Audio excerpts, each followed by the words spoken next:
Today we're going to demonstrate how to fill in a pharmacy benefit manager license using Sircon for Minnesota.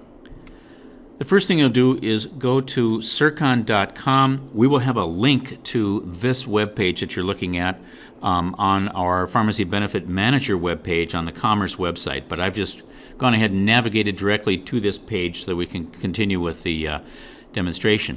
So what you're going to do when you get to this page, you're going to click on Apply for a License. And just to note, this is the test environment, and you're not going to see those words when you click on this app as it's gone live. So when I click on Apply for a License, it brings me to this page, and you're going to select Other Licenses here, the lowest one, and you are going to select that you are a firm, and then select Continue. Now we're going to select a state of residency. I'm not going to select Minnesota because most folks will be coming from outside the state. And it'll bring up this next page here. Now, something to note here is that on this page, you'll note toward the bottom are the states that are listed. Minnesota is one of them that's listed.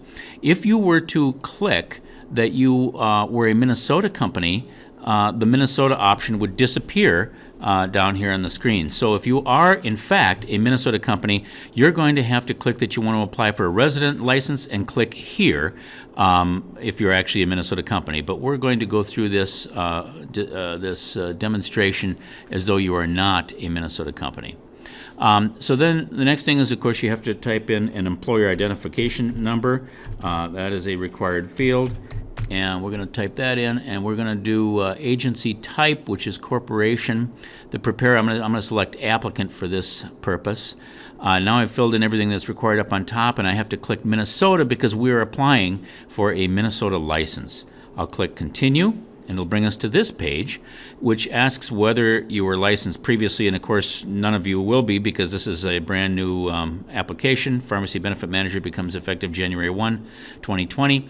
We're going to click on Pharmacy Benefit Manager here to be able to proceed, and then we'll click Continue. And now we come to a demographic information page where you will have to fill in some demographic information. I'm just going to fill in some nonsense information here just so that we can proceed through this.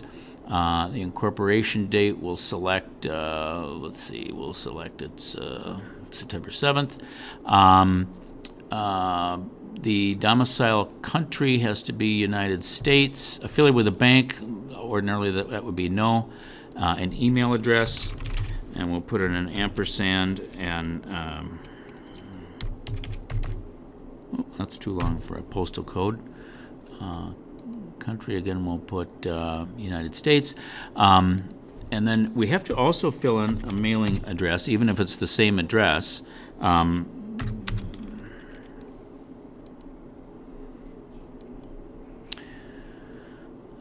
wants a phone number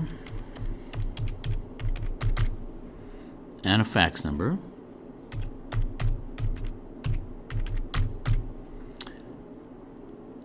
And we can now continue. So it stopped me because the email is in an invalid format because I had a semicolon at the beginning. We'll correct that, and then we'll go ahead and submit. Okay, now we have a second page of demographic information, and we'll just fill in one of these so that we can proceed to the next part of the application. So we've used the ubiquitous John Doe. He's the CEO. He's not an owner, so we don't have to fill in percent of ownership, and we've got a date of birth for that officer. We would continue filling in officers and owners as needed. We're just going to continue now, though, for the purpose of moving through the application. So then we get to the questions. And each of these questions has to be answered. In the case of a date, when was the organization formed? We'll pick a date here just so that we can move on. Certain questions have to be answered yes. This one does not have to be answered yes. It could be answered no, but there has to be an answer in each question. Is there a contact person? Must be answered yes, because you have to provide a contact person, either here or an attachment. I'm going to just put in some letters here to represent that. Does the applicant have the required Minnesota company or resident who has agreed to accept service of process? That has to be answered yes, because you have to designate an agent for service of process, and we'll enter that there. Does the applicant have a parent company? Obviously, that can be no. This question has to be answered yes, because you have to list the name, address, and official position, some other data about key employees, owners, and officers. So we're going to answer yes there so we can move on. We have to supply resumes, so we're agreeing to do that here. Clients in Minnesota, I'm going to answer no to that one. Operations in Minnesota, I'm going to say no, but if you did, you'd have to supply some additional information about workers' compensation coverage and so forth. Do we use a utilization review company? I'm going to say no. Let's say no to these. Consent orders. Now we get into a series of questions about disciplinary actions and consent orders and so forth, and those all have to be responded to with attachments if the answer is yes to any of these.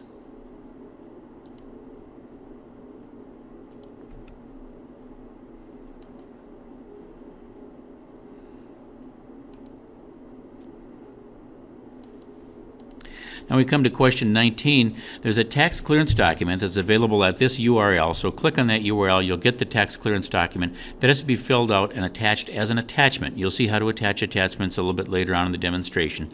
And so we have to answer yes to this question because that's a mandatory response. And then finally, the network adequacy report, that is also mandatory. That has to be submitted to the Minnesota Department of Health. And here you're going to be providing some information about that submission. You're going to tell us about the network ID number that was assigned by MDH to your submission, the date you submitted it, and some other documentation and information of that sort. We'll click Continue. And now we get an opportunity to review. It looks like question 5 and 17 weren't answered, so we'll stop you if you don't answer those questions, and it'll make you go back and fix that. Okay, and we fixed the oversights that we had, and so we're going to click Continue. And now we come to the attestation page. And so there's an attestation that you're agreeing to all of these items that are listed here. And then there's a Tennyson warning. That's a required notification. You must click I agree to those, and then you can continue with the application. So after a few seconds, it'll bring you to the payment page. It'll give you the option to review the license application if you want to take one more look at it before it gets submitted. Otherwise, it's going to calculate the fees that will be part of the submission. There's the $8,500 license fee that goes to the state of Minnesota. There's an $8.55 fee that goes to Sircon for its service fee. There's also a processing fee that applicants will pay if they're not Sircon subscribers or do not set up a Sircon account. If they do set up a Sircon account and are Sircon subscribers, my understanding is that fee is not part of the application process.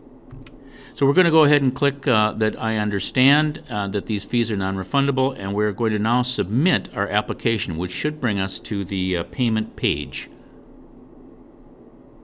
On this page, you have the option to either pay by credit card or by e-check. If you click Pay by e-check, you'll get a different set of data elements to fill in. If you click Pay by credit card, this is the screen you'll see. So once we input all of our data regarding the credit card transaction or the check transaction, we'll hit Submit, and our payment will be processed at that point.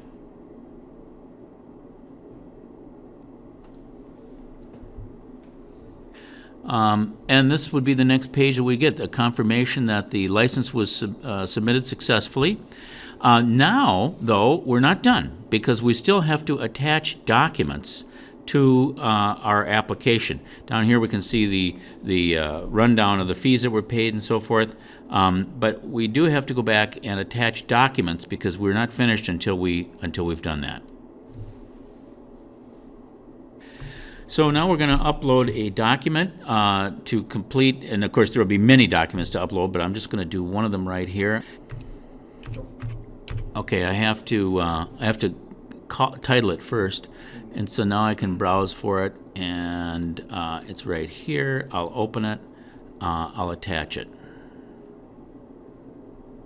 Okay, so now we've successfully uploaded a document that's part of the application, and that information is displayed right here. You're going to do that for all of the various attachments that were called for during the course of filling out that application.